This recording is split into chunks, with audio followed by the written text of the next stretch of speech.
Hey there, dear listener. This is RVC Bard, also known as Issues Playground, and this is Orgasm and Bubble Baths, where we take a deeper look into HBO's Lovecraft Country with a special focus on the ship between Ruby Baptiste and Christina Braithwhite.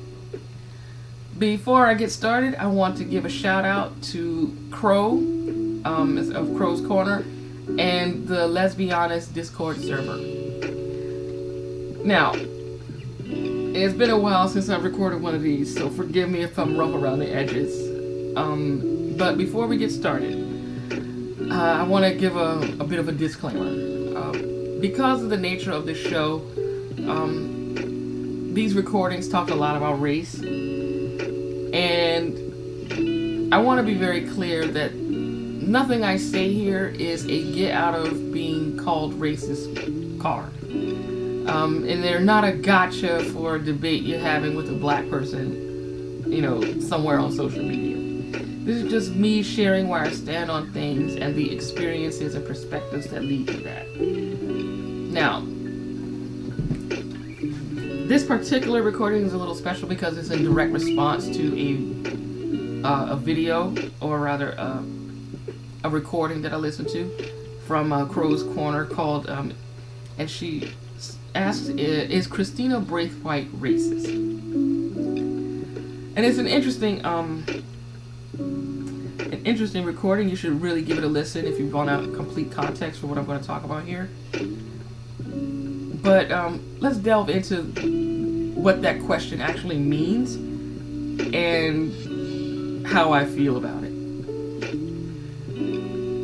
Here's the thing about that question, about asking that question. Like, what's the real point in asking if Christina Braithwhite is racist? In the vast majority of cases I've come across, it's either to defend or malign the Ruby Christina ship. And as I said a few podcasts ago, a few recordings ago, I really don't care what you ship. I care about how you ship it. I care about how you treat real people. The majority of shippers I'm in touch with are other queer black women. And, we, for the most part, stay in our corner of the fandom and enjoy ourselves and, laugh and, trip and have a good time. And even in the context of shipping itself, we emphasize how much it means for Ruby to be a plus-sized, dark-skinned, queer black woman who is the unquestioned recipient of desire and affection. Most of us are vocal and adamant about Ruby being treated with respect. And we are often the first to raise red flags about the show or fandom content that denigrates Ruby. For example, we were quick to point out how Misha Green dodged the colorism question.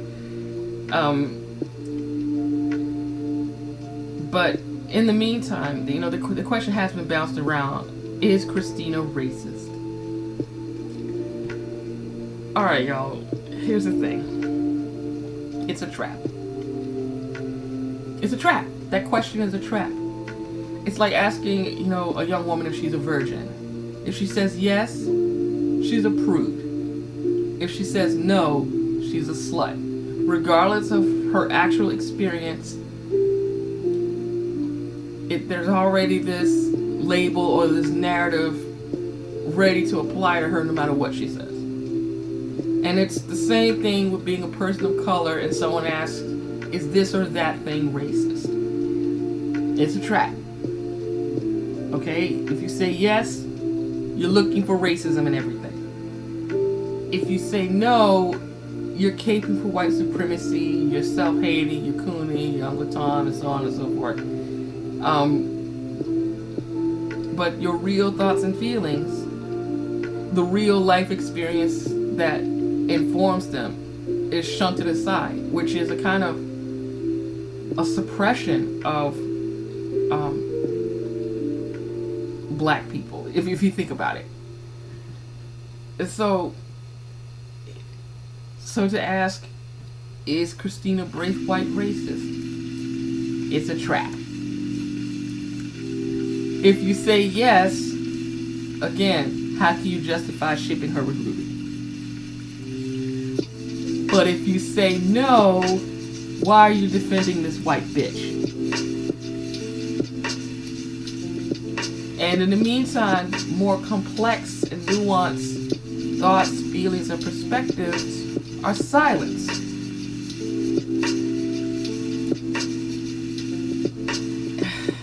And the trap, what's behind the trap really, is a demand for safe, simple answers.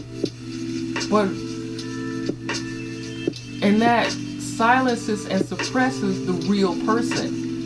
Because a lot of our experiences and perspectives are not so simple and not so safe. And it's a really big problem, especially on social media. Because people want these simple, reductive, easy to digest hot takes that do your thinking for you. And real life just isn't like that. I keep telling people, I'm Jewish. So sitting in tension is where I live. Wrestling with a source text is where I live. And a lot of times when I'm doing that, and I'm reading through the Torah or reading something from the Talmud, I'm seeking sparks of holiness in words or in stories that strike modern sensibilities as barbaric or even morally reprehensible. So, and I'm not going to turn that off just to make things easier for people who want simple answers. Now, that being said, alright, let's delve into it a little bit. Is Christina racist? To your average left tuber? Probably yes. To my mom and others who lived through Jim Crow and have vivid memories of it? Probably no. Okay? And I don't think either of those is wrong necessarily. It's just flat. It's just simple. It's reductive. I mean, on the one hand, it's the fucking 50s. What do you expect? On the other hand, that question is too reductive and simplistic. Especially considering this show. I've said before, like on these recordings and elsewhere, that the show is at its best when it's doing character studies, when it's about people and relationships. It rejects putting characters into neat little boxes. It's not about clear-cut heroes to root for and villains to root against. I say it all the time, these are complex, messy people leading complex, messy lives. And the show is at its most riveting when it emphasizes those complexities. When it makes these characters' lives and relationships fascinating to watch. And Christina herself is a woman of compelling contradictions. On the one hand, she toys with people's lives in a quest for immortality, but then she plays hide and seek with neighborhood children. For the first time, I might add. On the one hand, she's willing to murder her own cousin to cast a spell, yet offers a non-violent solution when an opportunity presents itself. On the one hand, she's absolutely opportunistic, extremely ambitious, and craves power. But she also keeps her promises and tells the truth even against her own best interest. And there's also, she was raised in a cult of racist wizards. But, on the other hand, openly pursues a black woman romantically. In a time when that was just not done. But then there's, she doesn't care about Emmett Till or any kind of racial justice issues. Yet, she's killed more racist white men than anybody on the show. And there's, that duality where she can be extremely dangerous. While also having this profound capacity to care deeply about others. So, Is she racist? That's what you really want to know, right? Does she benefit from the system of white supremacy? Yes. Her general entitlement and apathy are a direct result of that, and she knows it. Does she ever express hatred or revulsion towards someone because of race? Well, toward black people or other people of color? Never. Not once. Was she raised in an openly white supremacist environment? Absolutely. She said so herself. Her father and his associates don't associate with the Klan, not because the Klan is too racist, but because the Klan is too poor.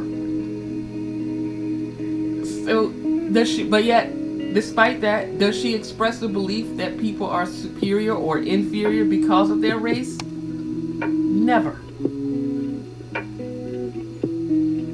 Frankly, she's an odd duck for a rich white lady in the 50s. I mean, she's way too comfortable around black people. But, but does this make her some crusader for racial justice? Nah. She ain't nobody's freedom rider. Okay? She ain't picketing no senator's office. She's not at anybody's protest. And yet, the seeds for learning and growth are there. Her feelings for Ruby are strong and deep and real. Okay? And that motivates a lot of her actions once that comes into the picture. And yeah, the show does make me say they never learn, but there are strong hints in the narrative that Christina is listening to Ruby, and what she's hearing is starting to sink in.